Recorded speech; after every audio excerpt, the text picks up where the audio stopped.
Hallelujah. Ole tai au sauni ele tua. Mo tato olan whanau. Ia pole a ingo le tua. O atali I mawhawhini o le tupu. I ia le tua. Mo mua ona whawhtai ele alofa le tua. Ia ona ua toe maua le nei avanoa. O le avanoa le me pito sili ona tāua. Hallelujah. Whapena ona au mai ele tua mo I tātou. E whaongaina ai o tātou tangata. E whai ai se au nanga mo ia. E whawhtai ai I le atua ia ona o le asonga fua le nei. Ia I le amataina fo yo fe au mga ruenga nei mai aso. Ia tātou te whawhtai ai le alofa tu noa le atua. Awa ana le se anoa le atua. Ana le se anoa fo I le atua. I lona alofa tu noa o lana leo leonga malana pui puinga. Ia ele au lia fia fia mai. O tou le whana o le atua mai mātou umalava. Ia le nei tai au matango fie. E vi I ai le alofa maleanga le leo le atua. Whaftai foi le nei tai au. Ia ona ua tue talaina foi. Le whaitotoa o le potu le nei whapena ona whasoa ina ai. Le ala leo le Global Kingdom TV. Ia mo I maa ua maleu au na ia ua mai fo nei tai au. Ia ona o se au nanga masani. O le tātou porkala me ia songa fua I taimi whapenei. O le Faugagana o le Malo Isaraelu. Ia e ave ai le nei avanoa matango fie. Ia mate whatalo whaato. I le paia ma le mamalo Samoa. O whapena ona maua mai le nei porkala me le nei tai au. Ia whaftai le atua ona o oe. Whaftai le atua ia ona o le whawanoa ina fo I o lo taimi. E te mafuta mai ai.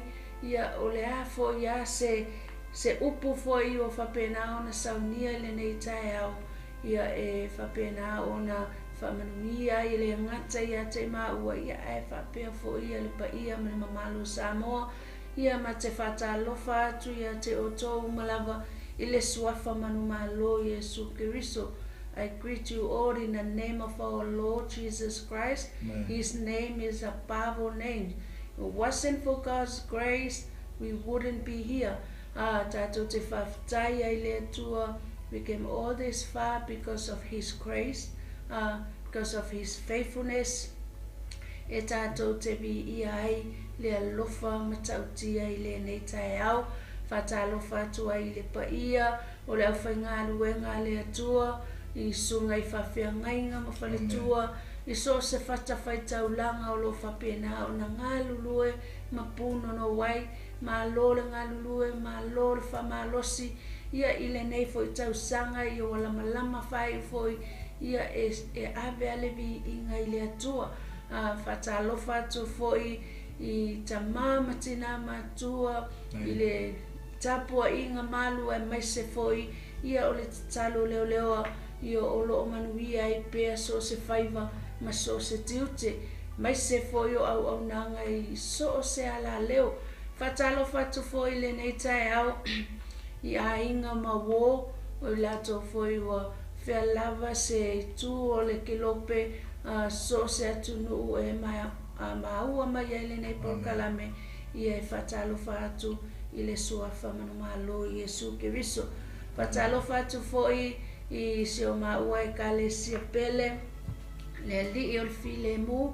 Ia whaftai le mafuta mai. Vava ai atofo nei tai au.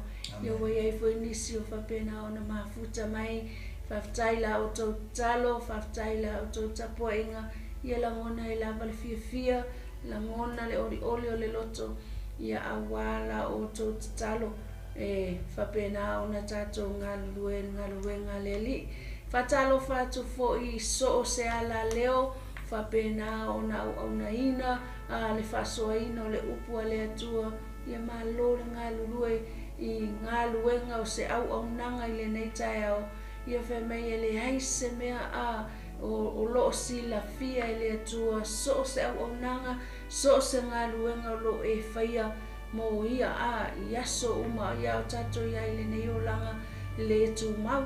E whatalo whatu foi ia Pastor Mike ia malifalitua ia Sarah ile nei tai au whapele no fualo ia whaftai foi ia ona ole talaina foi ole malu nei ia o mao mai e foi ia e whatau mu foi le au nanga masani patalo fatua e foi i le sunga whawhiangainga malifalitua mai se ole kale sia nei ia ole alofa tunua ia whapena ona mawai pea le avanoi maua whaatangaina i pea o maua tangata ia au nei le tua o tātou o lo whapena ona tātou whausia whaatasi le Malo le tua ma e tātou foi o atalii ma whawhine o le tua mai sa whapena ona o le alofa o le tua ia te tātou na awina mai ai lona tali pele tua tasi tātou foi le whapena le se manaonga o se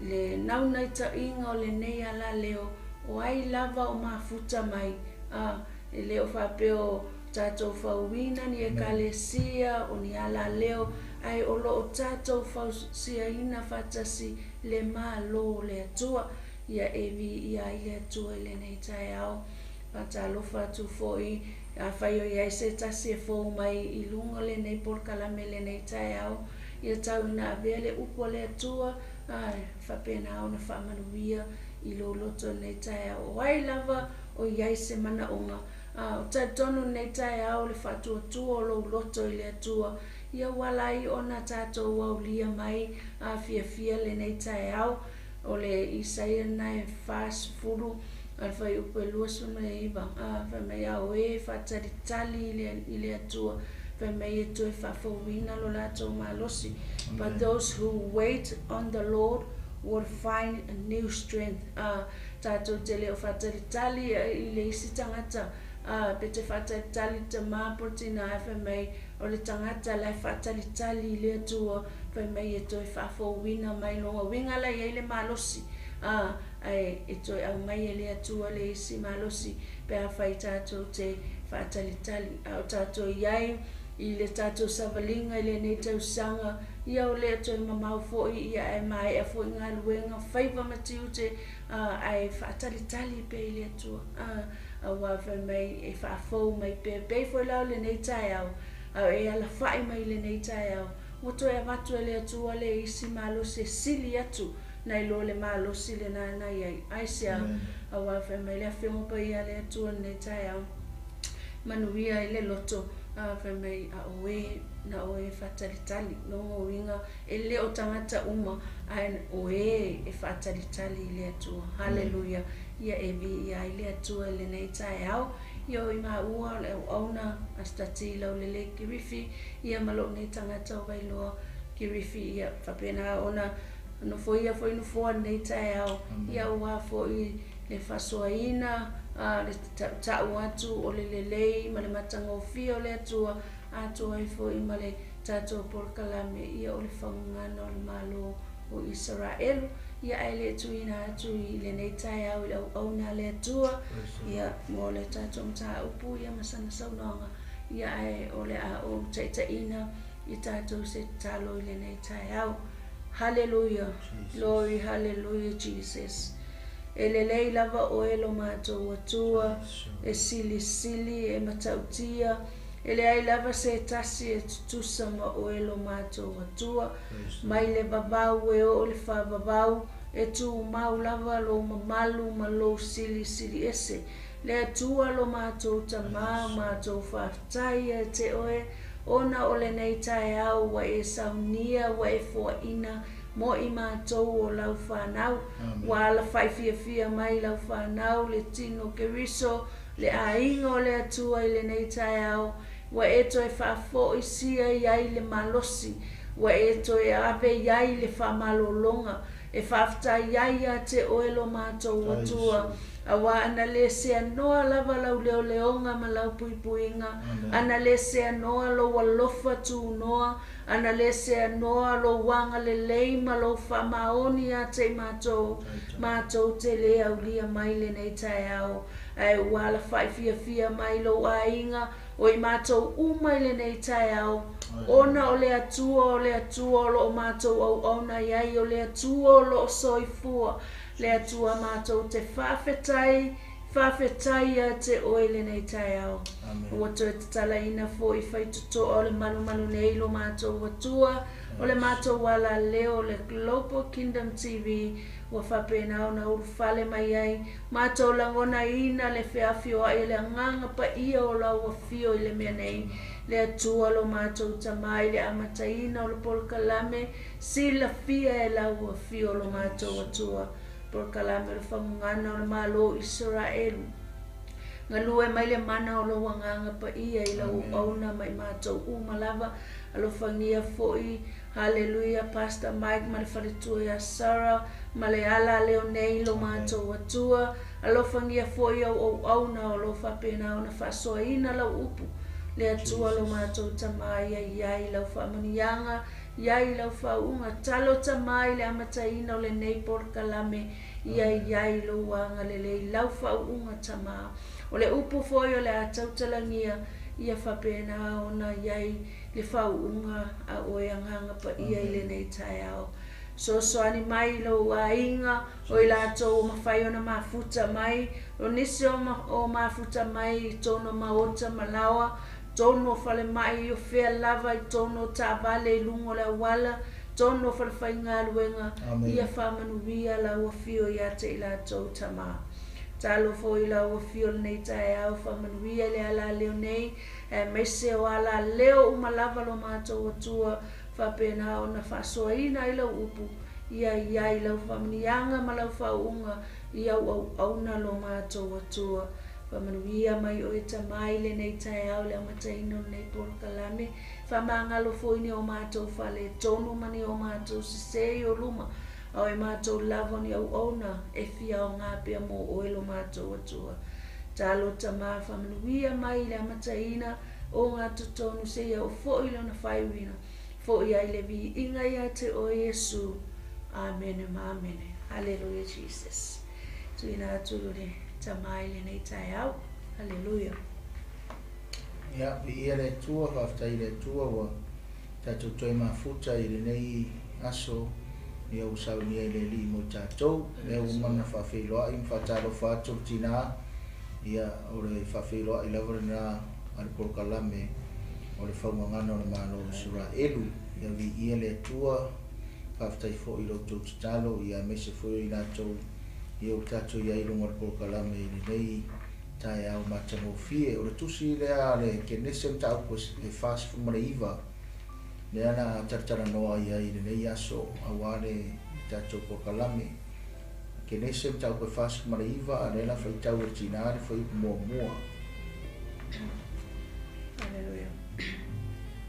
Ona amilea e ia kopona tali mana whape atu. Whapato mai ia o tō. A o whaari atu ia te o tō o mea o ia te o tō I aso amuli. O le taupu le o le mawaenga a ia kopo I lona a inga. Taupu le fast formale iva o le tuse kenese. Tato iai le mta upu o le Faugagana o le Malo Isaraelu longa winga o le whaailoa mai lea. Ia o le Malo Isaraelu e wala I le whiau po le savali e mwhai au na au mai e whawhango mai ai a te oe maa o mai tato umalawa. O le whamai le whai mo mope o na whaitau ina e tina o na ami le ia kopo o na talii. Ua whape atu, whapoto mai ia o tau. A o whaari atu ia te o tau o mea o ia te o tau iaso amuli. O le mawaenga ia kopo I lona a inga. E o maasani I tangata sa moa I mene o mawaenga. O mawaenga peo ni upu foi e whai I se taimi muli o se tangata. E whai mai e tangata o le asa auni e malanga. Whai mai e tangata o le asa auni e alu. Whai mai e tangata o le asa auni e tu ua le mafutanga. Pe vala I le tino, pe vala I le I no foanga. Pe le tangata foi ngere le o mai I taimi le o le tamao ya kopo. O le o mai ona taimi muri a le la faila na tala I na whanau. Malona a inga I mea o le atu tupu a muri. Mea o le atu tupu I o langa o tama ia e to sifuma le dua. Lea nanga fai mai le tala le tuspa ia ua mana o le toi ina e wha poto lona a inga po lona whanau. Sa mai ia le tala le tuspa ia ua a ami e ia kopo na tali. A ami e ia kopo na tali. O le e tau au mai ai I se fe au mo oe mau mai tātou le au mai moa mai ai mesi o le tātou o le taimi muri o le tangata o le asa uni pe ono fai atu a lea ua iai le nona mafau ma nona loto e a ami atu o nā tali I o lana whanau ma nona a inga ua a ami atu aisea o nau lea le a umaro na taimi ai whaai loa atu e le tamale lei mea tu tupu I le taimi o le ele I o mai o le ngovinga o le tara le tau whai atu le amatanga o le porkalame le nei tai au o le tamale o se tamale o tu si la fia o le tatou ta upu le na sui e le atua no na ingoa na sui e le atua o le tamala o Iakopo I le nei tai au o le tamama matala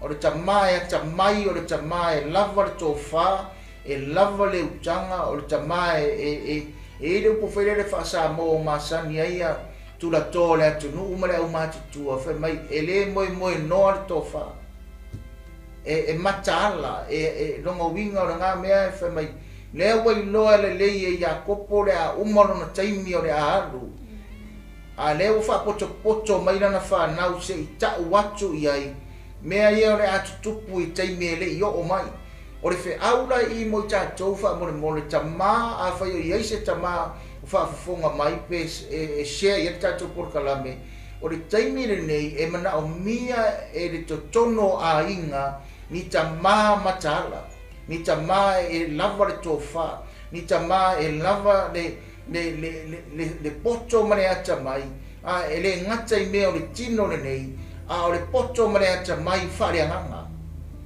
aisia langa ele o fai mo fie sa moa mane mai moa mane fa fonga mai ele o fai mo fie aso ia nga I mai amu ia ina to o lo fa penao na ia I me fuinga le o le tala le atu o pura la ngoto le soifua mane ola ona o le a o mai o la tu taimi fa to fa mai ai o nai tatu fa nau o alo ma fa nau o le atou e whato atu tupu mai, so I fua ma whana nau mai. O le mele I e whalango le lei o le a inga lea, I le mataala o le tamau Iakopo. I whamanu ianga le atua, le ngofo mga ia, ma lea le a alu I le tuunga mau, a e pasi atu I lana whanau, o ina I loa I le lei o le taita inga. Le lei o le taita inga o le tatou loa wha so atu isi. O le tamā mataala o le lelei o le taita inga I tutono o lo a inga ma lo a inga o le tatou I loa o na whaasoa atu I whanau manuia o le atua. Whai o whape atu le nei vaenga o le porkalame o te tala noa lava uia ia o martina whai ma whataita inga. O mea lava o te fia I ai, o mea lava o te mana tunatu I ai, o mea lava o te whaia, o mea lava o te aru I ai, pei o I lava o mea ia, o mea fo ia, o onga fo ia, ma tātou o onga fo ia mātua ia tātou whanau. Na ona winga lau tana le la whai atu whapea. Walu lava I le tuanga vale, walu tuanga vale lea. Walu lava le tuanga vale, o mea uma lava ke maua le tuanga vale, o mea uma lava ngau ki awa o le tinama lau whanau. Mana ua inga. O manatuanga vale ala, e anga vale uma, manatua tupu maile, ne tamaititi e whanau mai tono na inga, anga vale ki ngā, e anga vale foile, anga vale ka ma, e ia iar whangau e anga vale.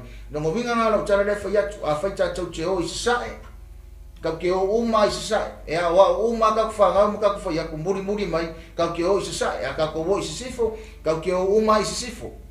Nongo winga ngā lau tala le tau whamatala atu I le vaenga lea, o le mangai ai o le wheau tau longo le atu ia, whai mai uai loa ia kopo le a o mai ona toi taimi, whai mai ona a ami atu leo o lana whanau o nā tari, malona a inga e wha poto mai, ai wha ai loa atu ia mea o le atu tupu amuri.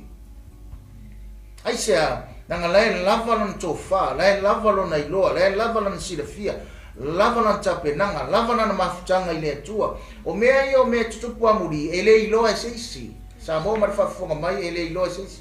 O le ale poto mara ata mai o le tangata ia o uina i a o onga le nei o langa ma mea umalava. E le mawhai e seisi, e o foi se i whafonga mai, e o foi le tatou i loa tu spa ia lea, e le mawhai o ngai loa e tatou mea tutupu amuri, se i vanga ngā, ua tatou mafuta i lea tua i aso, umalava o le tatou soifua ma le ora.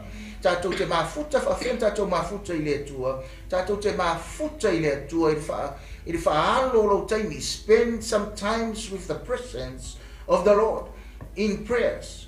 E ka whaaru ka kaimi ta maa, ai mese lava ta maa, o le whautuanga fo i lea mo tatou wa fo ta maa, ia whaaru lo taimi o te mafuta i lea tua. Whaaru tatou taimi tatou te talatala noa i lea tua. Langa ngā o lea tua ngake sira fia le rumangai, o lea tua ngake whailoa mai, nea na whailoa i, vai e le lisi le sa wai i whai upo e tolu whaasolo ngai lalo, le whailoa mai e Iakopo, kaukara sa o Iakopo nang whaau. Amaka mai a repenga. E le kana ko inga whai a repenga pa whai kau iai. E le aisa, tau tara sa o la wari tangata i le mea o le a tupu ia oe repenga ma ukupu anga ka lo whai a ki oe. Saurora ia i le vaenga i rua ia Simeona ma Levi. Simeona foi ma Levi ia si i ale taua. Si i ale taua. Kamane o repenga ngai sa wai ngā sori le tō whangar ko inga. Sori le tō whangar ko inga. Al kamane o repenga ma Levi, fai mai o tama e fia whanala lima, fia si ia le taua e fia mawalunga, e fia lauiloa. Whape ngā mene leo te taranoa tuai, lea o mata ala Iakopo a whai e tau tino ma tau sao i kama ia le mea le ao o mai, e iai le taimi whai mene tane tuspa ia sa mo mat whafonga mai, e le leile salamo le atua, i le whaasalanga na tu o e whaasala i mwha amalai ai tātou ai le anga pe a whai e toi li liu le whina ngalo le atua i le whaamanuianga na tu e o mai a kako au kako le maua o ngā o le whaalongo maustai ma whai le upua le atua o i leo te whia whai loa atu i atu oe i le mea leo le tātou porkalame o le whaungangana o le Malo Isaraelu a whai o leo whai loa sa o i a kopo i au nā tali mea o le atu tupu ai whaalongo au tu tangata e whaalongo i le whaalongo o whai mai e Yesu au le whaalongo le poto e whaalongo ma whai a ngā whaapea laua o reu penga o rau se marawang sana rea ngā whai o au mea umai ngā whai a whai na o tau watu e le tamā po o le tamā i le tino po le tamā whare nganga po le tamā tai po le alava a whai o tau watu i hata o ese mese se e ta tau ona tatou whaamawanalo. Tau ona tatou whaamawanalo, tau ona tatou salamo, roni winga rupu salamo o le liliu ese. E leo le salamo le whato ese ngei a koe whaika e ao. Whato ese tae ao koe whai fōi vai aso lea. E leo le salamo fōi mea whainga le whato ese mai, ia whato ese mai lumo tangata ma lumo o le whaputupotonga ma lumo a lea sira mai lea tua e lea ise whiliwa ina o le mawhawhau. E le ise suinga o le mawhawhau. E mawhaina no unga ngā anga mea uma lava i luma o tangata, a e le mawhainga unga ngā ase mea tasi lava i luma o le atua. O le atua e ati lana sira whanga sa moa, ma le whaafonga mai, e ati sira whanga le atua, whai mai e o i laulo tātou ulu e whaitauria ia, e o i mana tuna tunga o tātou loto, e sira fia ia aisea wa o ia o le atua, e ngake sira fia mea uma. God is God. And God knows everything. Lea lau te whai atu i le whaungangana o le Malo Isaraelu. Ole ata mai ma le poto na tuku e le atua. E le se poto i a koko. Ti whafonga mai le mene a whabole mole. E leo se poto au, e le se poto vailoa, e le se poto maike, e le se poto oe, e le se poto i a kopo nga whai eile mele, o le wha poto mai ronga a inga, ai se i wha ai loa atu i ai mea le ana tutupu i le luma nai.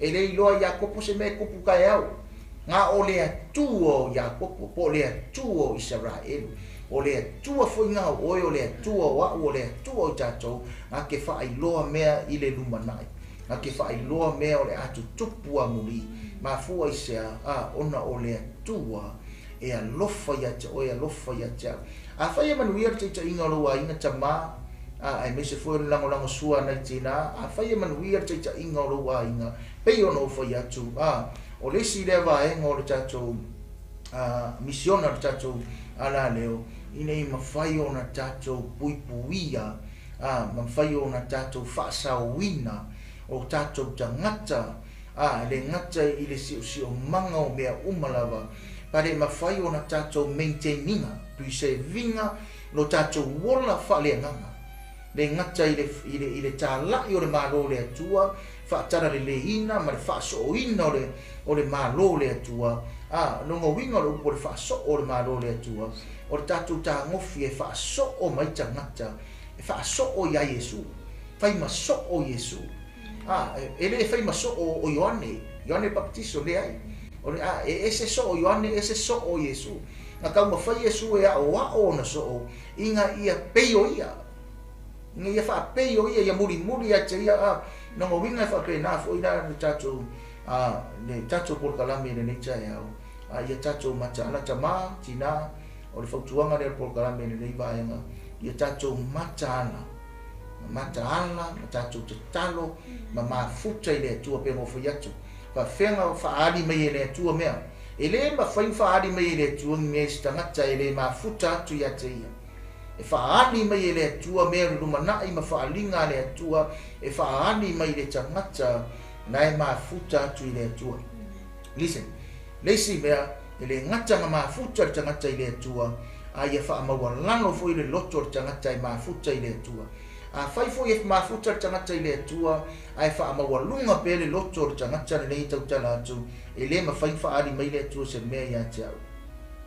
Aore memana o mia o le tangata e mafuta i le tua le tatalo marana pongi ia tatou lofo ina wha maua lalo. Let me tell you this, i le porkalame i le necha e au. So se tangata whafonga whalei mai whaborebola le tatou. So se tangata la voloso i fua maola i le lalolangi ni nei nate le talia ina le upua le atua maola ina le upua le atua o le tangata nga e le mawhainga wha maua lalo na noto. Eo o ia te au. Eo o ia te oe tina, Pastor Mike, ia ma tātou umanawa. E lema whai o ngā mawalano tātou loto pe a whai tātou te ngā whaalongo ai upo le atua. Mea ngā whai mai na apostolo Iakopo. Auanga kaunga o whaalongo. Ai whaalongo ma whai. Not only hearers of the word, but also doers of the word. Langa ke whai alomo o whai alo le upo le atua. Ai whaalongo kunola ia, ua mawalano tātou loto. Ai a whai e le whaalongo tātou, ma le usi tai ma le whai le upo le atua. Kau ke whaalongo koa, e maua lunga o kako mangaku. E maua lunga o tātou tangata. Se whitaura whai po e lua wha manu. Pa poto mai ia, ma whaalongo mai o tau atali o Iakopo. I nā whaalongo mai ia ilo o tau tamau Isaraelu. Pa poto mai ia, ma whaalongo mai o tau atali o Iakopo. Ia whaalongo mai ilo o tau tama o Isaraelu. When he was talking about sons of Jacob, he was talking about them. When he was talking about father.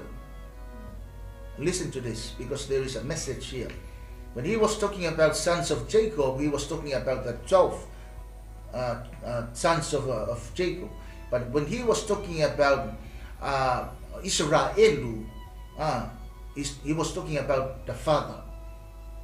Was orang cara noai le tama, o le tama le o le tamanga o Isaraelu, o le whanau lea, o le whanau a le tangata ngoi a Iakopo, o le tama, o le tama le wha me whalongo mai ia, ilo o tau tama o Isaraelu, e maua e tustusinga ia, a wa tustusinga ia nefi ngau e tero tangata, i le tusi le arkenese, tusi le meta o peta tuka po tusi e lima tula fono, tusi bo mua e lima tusi pa ia, po tusi e whaingoa le tō rā, e pe whaingoa isi o tusi a Mose, o tusinga i e tau tia le tusinga o le tusi pa ia i le vaenga rea pea o fai atu mai area matanga por kalame o le fisuia inga mai o le ingo ia kopo i le ingo Isaraelu pa fongana ina ua tala noa ia tali o ia kopo nanga nga soifua mai maola mai ma soifua mai tama ia i le taimi o ia kopo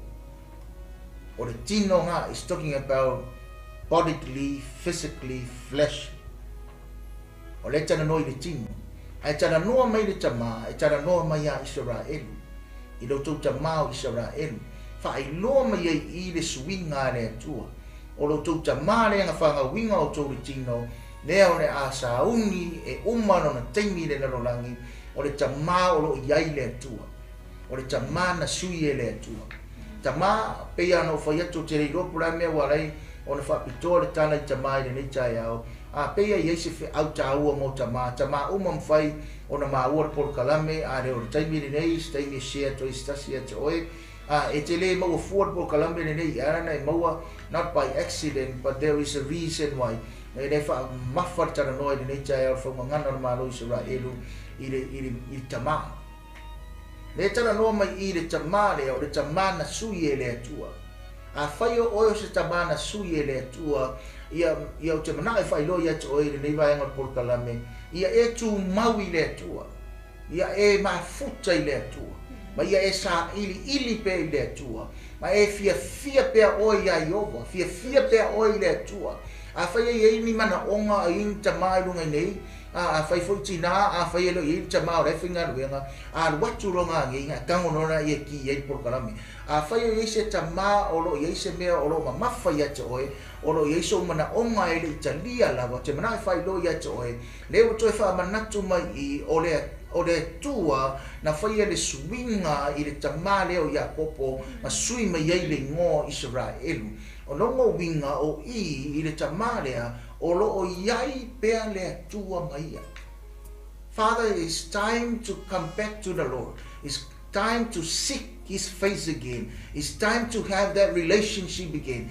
Bring that fellowship again. Ole masina nei no vemane na uso tuai tai o tacho masina.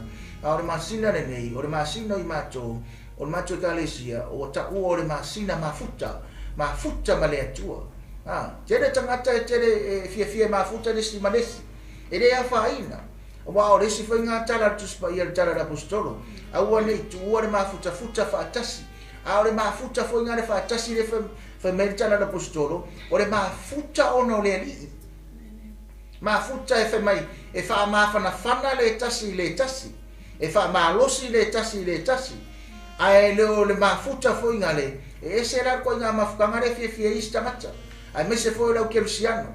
Ore mafuta ngale fa mertus pa ia, ore mafuta le ali.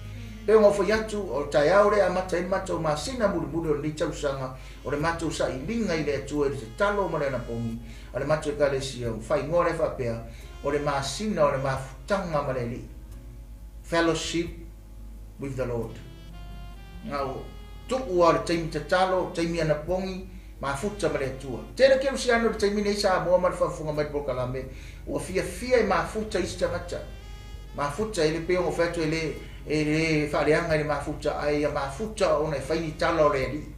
Mafuta e whaini tala le li. Mafuta e tuspa ia pe o tatu wala leo. E te mafuta fo ingane o ngō le li. Ai mafuta ngei o ngō mea ngei rarorangi. Nei sea o ngā. Pe o whai atu ia te oe. O le whi aure au mai I. O le whi aure whai loa mai ai. O le tamao tamaia. O I ngoa ia Isaraelu. Whafonga mai leo fa manatu mai I o le Isaraelu lea le Isaraelu ale atua. I'm talking about a man, this one man, Jacob his name was changed by God. Sui mai le ngoa ia kopo ia Isaraelu. O le tama lea o le tama lo ia ile atua. O le tama nga sui ele atua. O le tama lea na whai ua ngā ruenga. Nga ngai mwhai uwha pēa tua o ngai vai ngot polkalame o ngot tatu taimi. Fa bai le tala le tuspa ia ngai le tusi ale tusi lava lea le kenese e lima sifuru fai mua mat fai poe lua. Fa mai wailoa e le tangata o Iosefa ole na ochi ron tama ona ia poloa ia tulea ia na fo mai e atu alala ina ron tama a fa pela kai ka yasora atu alala ina ai ngo se iro kama fo fa pela kai ka ai tulo wa se pe kipi ron kama ai ki o ka so ku ye le ai e le ora vaenga le fai ai o mai temi ngai o le vaila au fu ngale le tu ye le tino le tangata ia ye nga o nga fa sauro na tino ai le pala se tulo pe pa fo ngale ai fa me tana tu spa ia o le maua e o le tangata le o ya popo Isaraelu fa mai e fitu se fulu waso o fa no ai le nuko ai kupito fitu se fulu waso 70 days o fa no ai le nuko ai kupito vai fa mai nang e lawi loa le tangata i kupito e lawi loa tama fai o fa pe atu ya to a fai o ma o tama o lo iai le tua e lawi loa o i me umai te alu iai ai kupito fa mai o le nu ese ai matau tia foi le nu le ai kupito pe atatu tana no iai le nu le ai kupito le nu e sulu iai tangata o le tua ni ti o a matau tia ai kupito i tonu o tu singa mfa mau tu spai na ngore nu le fa mai o le nu fa mai a onge le nu o le atua a fia sola sese e sola i le nu le o i kupito pe se mapusanga o tangata o le atua le nga ave i le atua Josefa o mafuanga rako i mai Jakopo tutupu ai ma le nu o le atua a pe se me fudele reserve i ai tangata o le atua amu ia se tangata o lo soifua maola i le rola e tua i ai tangata o le atua Samoa tama a fai o se tama e le leila o te inga a fai o se tama o iai le atua a fai o se tama o iai le mafutanga ma le atua fai o e masuru fanga o lo tama ma utina fa ale nganga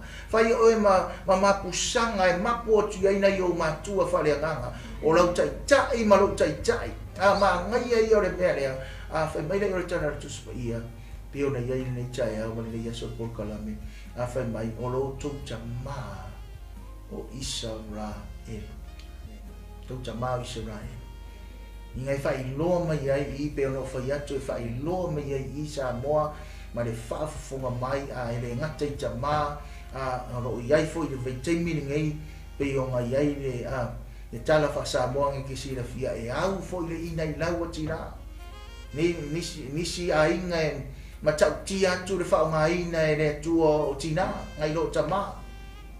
O nga fasiri la ia wa telo tangata fasiri e iai nisi ainga a wha mea no whaina pe poto pe a tamai le tina pe wha ngā ina pe wha uina le tina pe la ia o pe a tina o le udu le ainga au tama pe e a wale ilo le tama o ngā kua inga ainga po wheme la atu wai let me tell you something o le processa le atua ma le formula le atua e he da le tama e tai ia le tama o le a le whauina le tina whaafonga mai po le a foi le wata mai malo poto e le awa e sea i an mea o le headship o le lordship a le atua o le tamalawa o ia o le ulu o le aina ia o le ulu o le aina ia nei taima po kalame e whautua tu foi le whaungangana o le Malo Isaraelu ia te oe mao mai tatu uma lava tu lou lava e whaafonga anga tama a po le a lava tua inga tu langa i tama pe o mai o fa mai no tina fa mole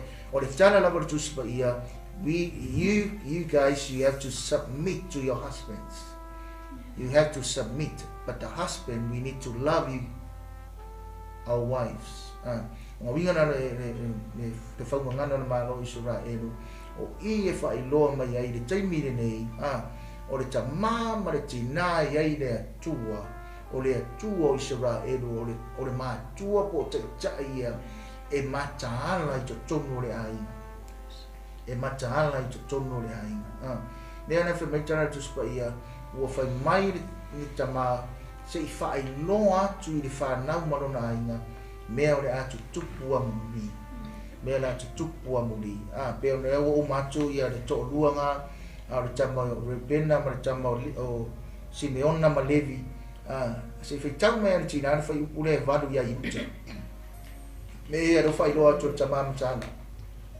o oe na iuta e vi ia oe e o uso e o olo ulima i e oe ita ia te oe e ifo ia te oe le whanau alo tama Iuta vi inga. E vi ia oe o uso. E o lo lima I o tangata umalava. O e ita ia te oe. Hallelujah. Hallelujah. O le tama leo iuta, o le tama o le vi inga, e vi ia e tangata. O le whaungangana na Malo Isaraelu, amu ia oe, amu ia au, a pe a whai e yeise iuta I te tono o lo a inga, pe a whai fo ia vea oe ma iuta, vea au ma iuta, e vi ia oe ona o le atua. E le o oe iuta o le atua, langa o le atua nga au maia iuta ma le winga le ngo iuta, o le atua whai mai e o foi lo lima I tangata umanawa o e ita ia te oe. It's talking about Old Testament. O le lima, o le lima langa o le kaimi nea o le whenga tuai, o le taimi whaingane nea e tau tu mau a Isaraelu le kaimi ngei, o le tangata ita I a Isaraelu, pe o ngawhai aku, ke le o kaimi. E o mea taimi ngei Isaraelu e kasi ale alu. E mafuta I tangata Isaraelu, o nga le sila fia ngisi, Isaraelu e tasi ale alu. E le ingi mea pio whenga I kua. Anga yeilonga mafuanga. Le mindset o Isaraelu, pe o mfamatala fo tele o taimi. O le mafaure o Isaraelu, pe o ngofai atu a fai, le auto e whamanatu atu. A to toi le Isaraelu whai e tause lau. O le mafau Isaraelu, e o lau whai e tause lau. Ai fasiri aku lau fasiri rola ia le wari e whamkarame kia. What about if your whai is only 299 whai? Bananas. Whai mai. Paua ngau whai wa. Whai mai lea tua e ola. Whai mai fwoi ki kari kongo kouse lau. Ngā kokoa whai e kouse lau. Ki kari kongo e ola whai e kouse lau. Ai whai atula iei. Ai whai whai pia ola mai ngā re lua se lau iwa iwa. Whai mai le sara eru. Paua ngau whai wa. Vina ngano lea tua. Mama ngā o lea kua e ola. Kasia. Ngā o lea tua. Kele o kala kalaka e whai a Isaraelu. Whai mai e. Kaua kuma lea, fasioki aku lea, iuta. E o oro rima kaka umma ika I oe. E iri whea lea mai mo tātou. Ko mai le Isaraelu wha lea nganga tātou. O le whina ngano lea tua sa moa man whafonga man sira mai moa mai. Ia kasia me aru I kako God. God. Asa mea kupo I lea mea, asa mea. God. Still God. E le suia. Tama iuta. Se whai tau I e whai pisu tōru wha more. O se pulona e tu mata whanga le mea e mawai o ia. E iai foi o ia I le mea e tā wai waa. E o fo ilona tua o I sai tonu. Ka mai e ngofu mka whanga, ngofu I wharakaraka I wafu. Tama ia e waile I Samoa mai ngi ka mawhi e le whailako beach resort, ma lako whale, ma mea o mata whanga, ma me na koi ngofu wharakaraka I wafu. Ka mai ia. Tupunga mea sipulona o e ke ngofo I mga whanga, e ke rakalaka I wafu. O le talanga le to ina whaia sipulona, whai psu wha, whamone. O Isakara e pei o le asini ma losi o ia, o lo ota oto I le vau a benga e lua. Isakara pei o le asini ma losi.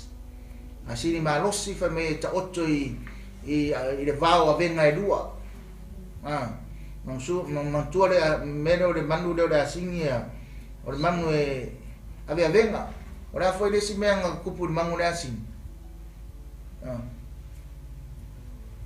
are fe mai o se fe o ko kala mai le kala mai se fangua ne tala mai le asingi a fe mai e ta otto I le vau avenga e lua longo winga e tala noa mai I le ave avenga le o le ave avenga fuinga ne o le polonga e fai mai o le tautua, o le tangata ngalue, o le tangata ngalue pea, e loa le lei le asini me nga ke whaia. Fai mai e ta oto I le vau a venga e lua, se fai tau fai po se furuma le ono. Ta mo tanu. Sino e tanu lona nuu, peo le tasi tu a ingo Isaraelu. O I e tupunga mai e wha masino. Fai mai o e tanu o lo a inga, o e tupunga mai ai, o e te wha masino ina tangata. Sau le sifuma le iwa. O kato e Malo se au ia te ia, a o ia e ui na Malo lava ia. Hallelujah. O le tangata le o kato o le tangata whinau. O le tua ainga lea, o le tua ainga finau. Whaia inga ngei koe o kai au, whaia inga kai au koe o vai aso lea, ai whaia inga tau ware taua, ele solo muli le kua inga lea, ele solo muli. Whai merito ina o Iakopo po Isaraelu kato o oe, e mangu malo kangaka ia ke oe, ai ke whingaua, ai umange wa e manu malo Samoa, pa pe ngamo mo tangata Samoa.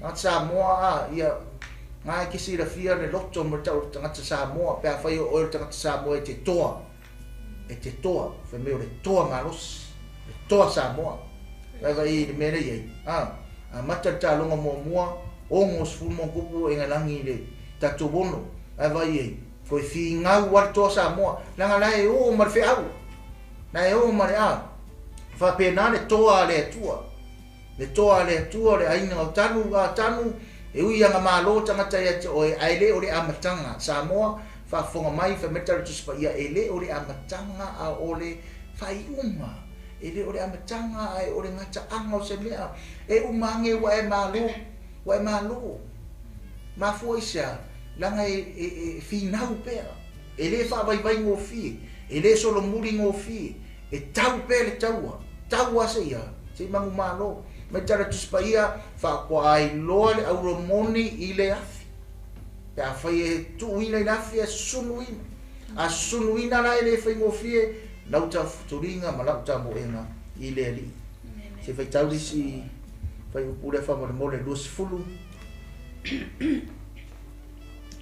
Maia a Sarah o mea lololo o lana me ailea o ia foina te avatua o me faafiafia i tupu au ia kamareo kamakuka reo kamareo fe mai e mai ate ia me lolo e fie ai me lolo a tamo foi e kuka me ai e mix ma me lolo me ai ave ai tupu no winga kuka oe ki fie e te ai fie ki kuka ki fie fe mai e vatu foi fe mai o oe e mai e mero lolo o e te ai mero lolo a fe mai e te vatu foi me fie tupu ma ngai e mo tangata e tango e fa fie lona tangata e mai se fa fie le isi tangata fa fie le tupu fa fie lo te tai fa fie o matua fa fie le tangata o le atua aleluia o le fai upe lua tasi va o le mone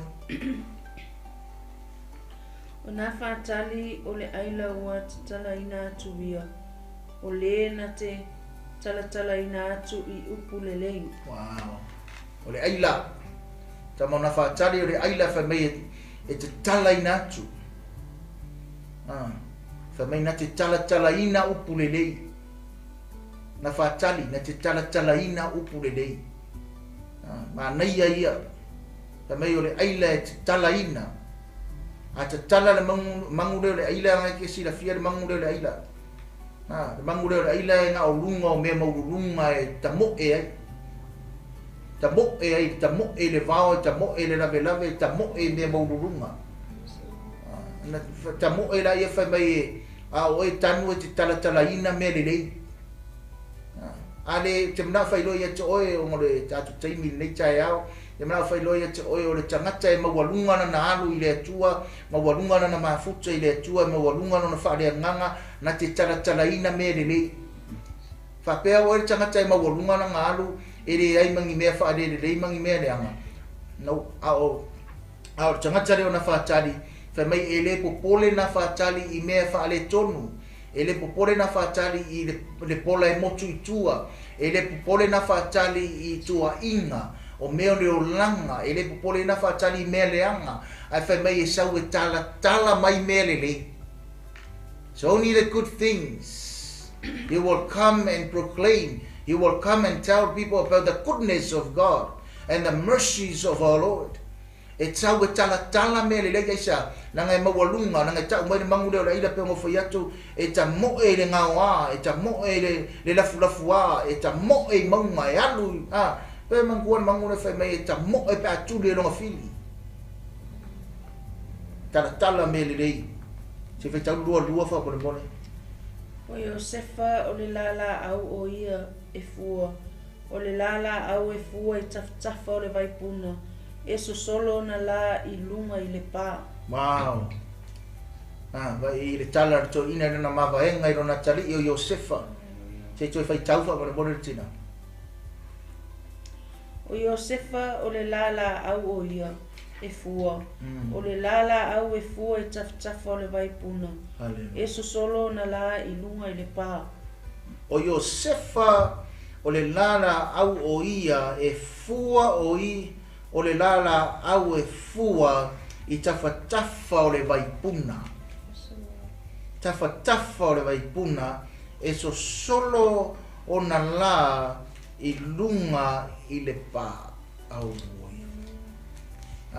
tele o la au sa tatou noa mai le tala tuspaia fai mai e tupu i au tafa o vaitafe a o tama o Iosefa le tala le tama fai mai o oe Iosefa o le lala au e fai mai e te fua mai te fua mai ai sa langa o le lala au lea fai mai e tupu i au tafa o le vaipuna e solo la o na la i lunga o le au pā pesa o Iosefa o oe o le lala au e fua ma fua na fua ono le la au lea e tui au tafa o le vaipuna a tui au tafa o le vaipuna ona tupu leo le la au ma fua ai le ngate ngā whai mai e solo ona la i lunga o au pā ma nei ai o se o lango se tangata ai tui au tafa o le vaipuna le ale vai e puna o te mnai whai loia te oi o le upu ale tua e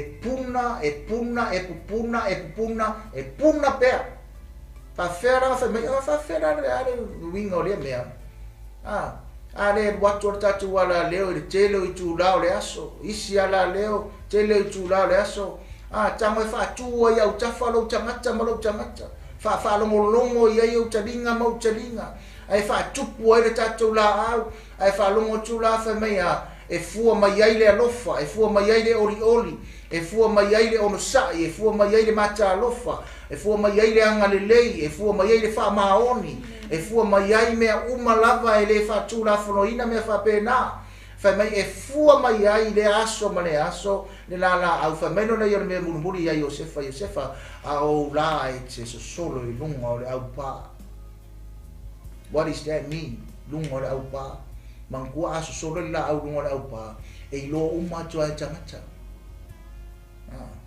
pe a fai e kui au ka fore vai punga na au e le ngaka kupu fua au nganana e kofu kware au pa e ke vai mo fu singa ai ka mo ko ke fiu ke le na ko ka fa so e alua pe ange lungola au ar waku ile e o ku kwa o ialu isa so solo la ngale tu au ta for vai puna pe le upo le tu e ola pe se fai tau fa mo le na vane fai upo e lo so mar fitu tatu atu le mo le fai wino tatu por kalame o penia mina o le luko na te sai ia o le tai au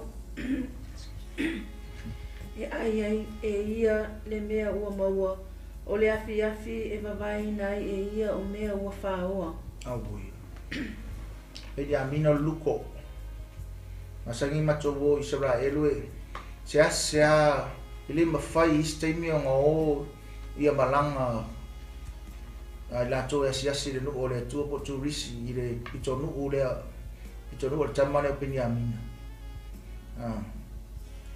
sea o ia ona tele o taimi o to malanga ma to Isaraelu e tele la nga tau le tu le tele van tau ele se fela le o ia ana fa me o le luko fa me ke ai me ke sai ia me ke ai e tai au le fa me ile foi pure na fa tau tina o penia mina o le luko fa me na te sai ia o le tai au ai e ia le me o maua o le afiafi e vai nai e ia o mea ua faoa ma Ngo winga ngai ki sila fia mangu le o le me ora le o le luko le pe o le tai fau se tulo e o le fatusa nga o le tu ainga le o Benjamina o le wi Benjamina o le wi fatusa le luko mantua luko e tuloa e le sema fau e alu fa solo ato mai la saia nga ki aia me le tae e maua nga ke vai inga me le afiafi me faoa ai fo le i le vaenga le o le saia ma le faoa se la faoa ma toi por kala me le tae ono le luko o Benjamina o le luko na o le taimina tau ai le no o Isaraelu tau ai tau ma tamala titi ele i fo i ele tamala titi ma fo sia ongole ma vaenga le tamale me la tupu a muri me tupu le taimio o mua a muri kusai wa ne fe me isi lo mua ma tatu taimia ai muri mai kaimina ia ese foi fa talanga is fa me o lewa a o mai le taimina o le taimina nga le mua au o muri ka ko kai ese ma isi ya ko e kama kau fo e isi ko e nga vale fo pude a o me ke viewing a mai a me tupu il taimia muri ko sa le fa me taimi muri tananga isi taimi muri na ro mo mai ka kai pe na o fa o ma vaenga ne ale tamane o ya kopo le fa na o le whanga ngana o le Malo Isaraelu nei tae au ma le nei aso sa moa ma le whaafonga mai o le upu a le tamane lei i lana whanau o le upu lea peo no whai atu o le upu a le tangata o lo iai le atua o le upu e tu sao o le upu e wha maoni o le upu e ami o tonu o le upu e sao tu sao a le upu i le tangata na fili le tangata pe fa mawalunga pe te pe le faia le upo le tua pe fa mawalalo le loto i le tua matalia le upo le tua fa ai o toi por kalame le nei tae au a fai e te languna ina le upo le tua le taratara no atu le upo le tua i le ngata i por kalame ai mese foi o la unga o mea uma tono le maota o le tua so se mente mo i le upo le tua yo o foi a te au ia te tau ona tatou whaamawalalo matalia le upo le tu. O le whaumangana na Malo Isaraelu i le nei tae au o le tamā po le tina le lei e i loa whaapoto rona ainga ai ave i ai le tonu ma le sao a le atua te ave i le upo le atua. Le upo le atua sa moa ma le whafonga mai o le upo le atua o le upo le ola.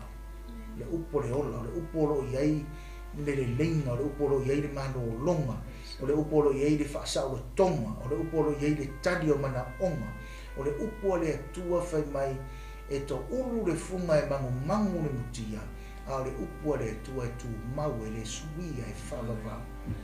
E whavavau le upo le atua. Te mai whai noi ate oi le nei e tu lao le polkalame, ta lia le upo le atua. A vea oi, a vea au ma tamā ma tina le lei, wha mau popo le a inga, a ami le whanau, tana noa iei le upo le atua, wha ai loa iei le fina ngalo le atua, na tato woala ia, le a le taimi umai, tato wolanga ma le soifuanga i le taimi nei, a lai loa e whanau, o na ola i le upo le atua. Let me tell this last thing before I close in prayer. A whai e te wha maoni, ma uwha maoni, i le tasawaliga i le atua. Na e muri mai o tō walo ma tātou whana. Na e muri mai. Ia tuu whautuanga le porkalame nei tae au.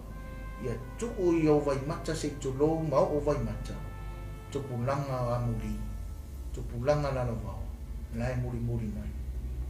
E langona man manatu. Feo lolo tātou taimi.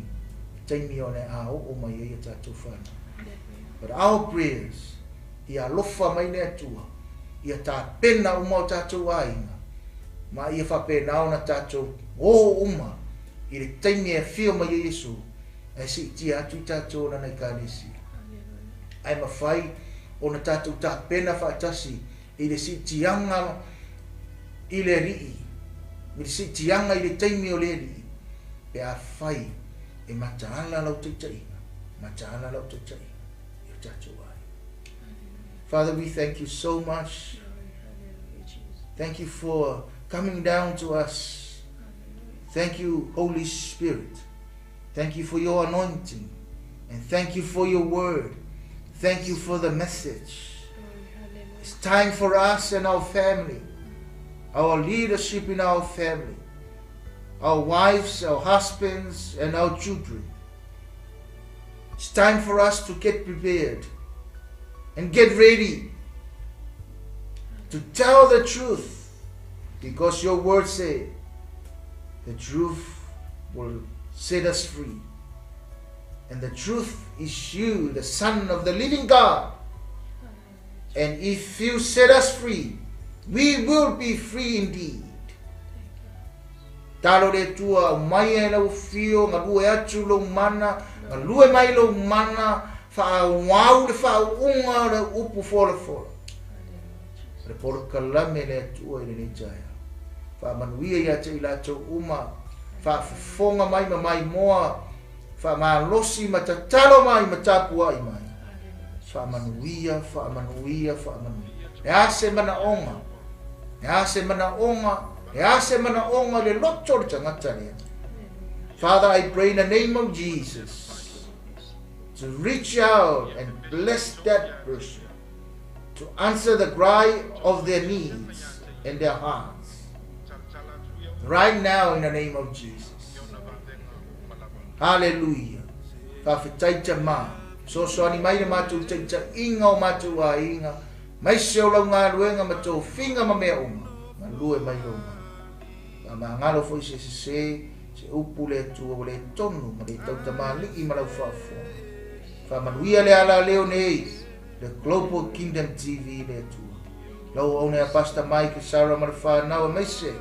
O lau au na le li e ma le whalitua ma le pa ia le ka le sia nei. O au na umo au tō waa mai a meise le fisoso ani mai. Wha manuia lau fio. Anga le leilo mana le tua yo mato e ka le sia. O wō ma inga. O au mea ma mai ar por kalame. Wha manuia lau fio a te ila tō uma. Sa mato iai le nei aso. Tasi mai lau fio tō enga le li o tutoyo le nei aso. Mai se foi le nei vai aso i polo kalame uma. Ia iei le whao unga ma le mana. Au ani ma mai lau whao unga tono le poto le nei. Ma lunga le lau le nei. Mai se o masini o le ala leo. Wha manuia le atua le anu la upu. So o se taimi, so o se tangata. Ia halu ma le mana ua fiona fola fola. Ma ua se anganga e whao la ina. Mo le malo le o e tama. Wha manuia ta pena ina i mātou mo mātou wa inga. A wale taimi o le sitianga. Wa lata mai. E wa lata mai. E toia fio mai o le li o Yesu. Wha manuia mai o fio le nei tai ao na o Yesu le li. Amen. Amen. Amen. Wha manuia te ratu le tua i tato por kalame. Ka anga masane na tato ala leo. Wha manuia te ratu le tua i ati oe. Ia la so fua mo mua. Ka batu i le tua so i fua ma. Tato mola. Tato i whinoa i ai. Ia wha manuia te ratu le tua. God bless. Shalom.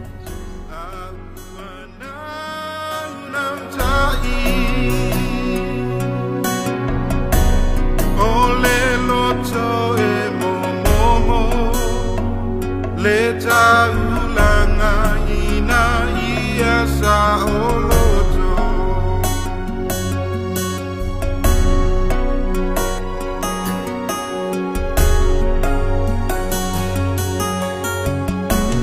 se e a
Ia tuia o tau ia Yehova. Wala awa tuia i lona suafa.